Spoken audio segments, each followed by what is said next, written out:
بسم الله الرحمن الرحيم maanta waxaan kan saxaafadda ugu yeeray inaanu ka cadeyno anagoo ah xisbiga kulmiye inaanu cadeyno go'aankii saddexda xisbi qaran gaadheen saddexda xisbi qaran ay soo saareen in doorashadii la qabto waqtigeedii lagu qabto waxyaalaha ku gudban u harsan doorashadana baarlamaanka la mariyo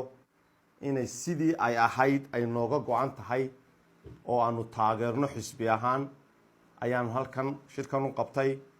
waxaanu taageersanahay xisbiga kulmiye haddaanu nahay go'aanka saddexda xisbi qaran ay gaadheen guusha walaaltinimada qarannimada ku jirto ayaanu taageersanahay kaas baanu leenahay hambalyo labadayada xisbi qaran kale ucid iyo wadanina waanu ku hambalyeynaa go'aanka qarannimada ay nala qaateen waana naga go'antay in doorashada la qabto oo waqtigeedii la qabto intaa waxaan ku darayaa walaalayaal waxa hadlay gudoomiye ku-xigeenkii baarlamaanka golaha wakiilada isaga saddexda xisbi qaran ay u soo gudbinayeen wixii qarankani gaadhay inuu ka hormasaartoodo oo uu hadlo intuu boorama tago may ahayn inuu dadka kiciyana may ahayn inuu yidhaahdo saami qaybsi ayaa lagu gelayaa haddaynaan ku gelina waxaasi waxba kama jiraanna may ahayn walaalayaal qarankani baarlamaan buu leeyahay 14 sannadoodba halkan la fadhiyay doorashooyinku waa dimuqraadiyadeennii oo dib u dhacaysa inay qabsoonto saddexdii xisbi qaran baa ku heshiiyey doorashadii ugu dambeysay waxa qabtay madaxweyne daahir riyaale kaahin oo nin muwaadin oo aad iyo aad u qiimo badnaa oo reer Somaliland ayaa qabtay waxa weeyaan qaabku ku qabtayna waa la ogaayo doorashadani waxay ku salaysan tahay baarlamaankan maanta fadhiya 60 buu ku salaysan yahay tiradii ugu dambeysay accurate-ka ahayd ee saxda ahayd 60 bay ahayd taasa lagu qaybiyay saasay 62 xubnood ku salaysan yihiin tiro accurate oo wali wadanka ka soo baxday oo wax loogu qaybiyaa wali soomay bixin sanaaduuqdu dhul baanay gaadhin waxaanay gaadhin laascaanood baanay gaadhin buuhoodlaanay gaadhin meelo kamida sanaag baanay gaadhin dadka inuu sanduuqu gaadho oo tiro accurate soo baxdo ayaa loo baahan yahay maalintay taasi timaado dee cod baynu ku qaybin karnaa inta aanay iman dee wixii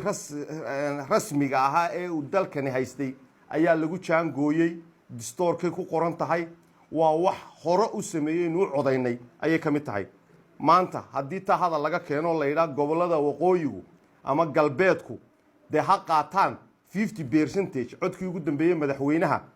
50% baa waxa codkii codayntii waxay u dhacday inay Hargeysa iyo Boorame ay helaan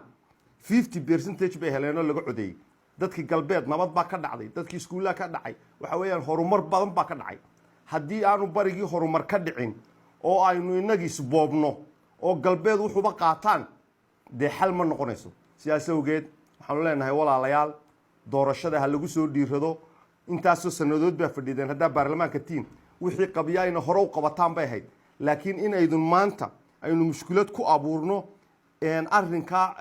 la iskugu keen yimi aynu go'aanka ku qaadanay inaynu doorashadeennii qabsanno aniga igulama jirto xisbiga kulmiyana ma waafaqsana horaa loo soconayaa dimuqraadiyaddaynu xoojinaynaa waxaanu ugu baaqaynaa baarlamaanka kuwa kulmiye iyo kuwa aan kulmiye ahaynba inay socodsiiyaan doorashada oo wax kasta oo ku gadaaman ay ka hor qaadaan oo ay dalka doorasho geliyaan oo aynaan sidan iskaga fadhiyin waayo wax ixtiraafkeennii baa ku xidhan horumarkeennii baa ku xidhan waxa weeyaan idinkana caybay idinku tahay baarlamaan ahaan idinkana caybay idinku tahay inay iska fadhidaan oo dalkii baarlamaanka u haydeen u dhaarateen ay waxba soo saari weydaan caybay idinku tahay sidaas awgeed anagu waxaanu caddaynaynaa maanta xisbi ahaan inaanu halkaa taagannahay baarlamaanka iyaga aanu u sheegi doonno inay wixii ku gudban ay hore uga qaadaan ninna aanaan ka yeeli doonin in doorashada dib loo dhigo iyo in ma garanaysaa waxyaalo caqabada lagu gudbo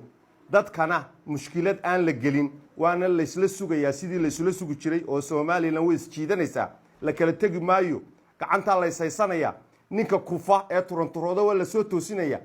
marka wuxuun baa aniga iga tahay intani waxa weeyaan wacyi gelin waxaan ugu baaqaynaa inay dadkiisa soo diiwaan geliyaan xisbiga kulmiye iska sharaxayay xildhibaanada iska sharaxaya inay iska soo diiwaan geliyaan xisbiga kulmiye oo loo diyaar garoobo sidii aynu doorashada u geli lahayn oo nagu baaqinaa. Wassalaamu calaykum waraxmatullahi wabarakaatu.